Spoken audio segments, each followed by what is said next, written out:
title The Hero Without a Home. In the small town of Willow Creek, everyone knew the name Daniel Carter.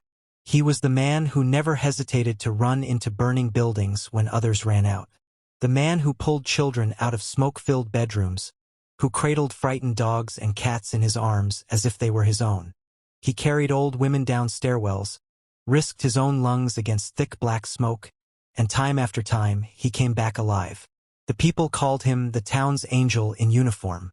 When Daniel walked into the grocery store, strangers offered to pay for his food. At parades, kids ran up to hug him, their eyes wide with admiration. Mothers and fathers nodded at him with respect, sometimes whispering, "That's the man who saved our neighbor's boy."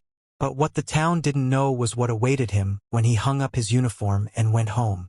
Behind closed doors, the man who saved lives daily was treated as if he had none. His wife, once his high school sweetheart, rarely looked him in the eye. Her words were sharp, laced with bitterness, as if his bravery belonged to her and he hadn't done enough. "You're never around. You care more about strangers than your own family." First, Daniel excused it.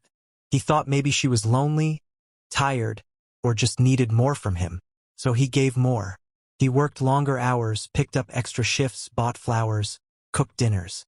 But nothing changed. The more he poured out, the more she drained him. She called him useless when he was exhausted.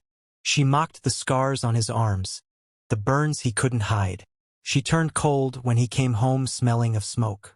And when he sat in silence, trying to process the things he saw on the job, the lives he couldn't save, she told him he was weak, pathetic.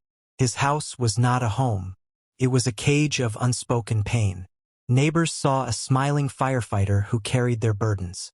His fellow firefighters saw a fearless leader.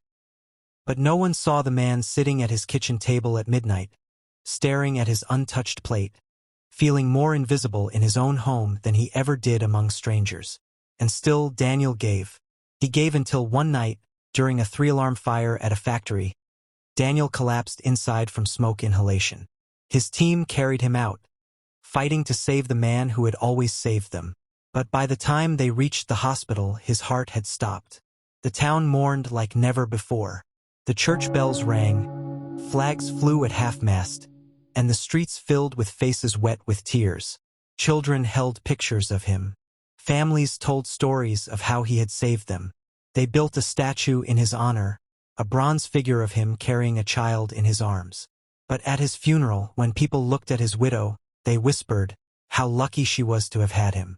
No one knew that the hero they buried had lived his final years unloved at home. No one knew that the man who made everyone else feel safe and valued went to bed every night feeling unwanted. And that was the tragedy of Daniel Carter, the town's greatest hero. He died surrounded by respect, but never once in his own house did he feel cherished. Don't forget to like, subscribe, and share your thoughts in the comments below.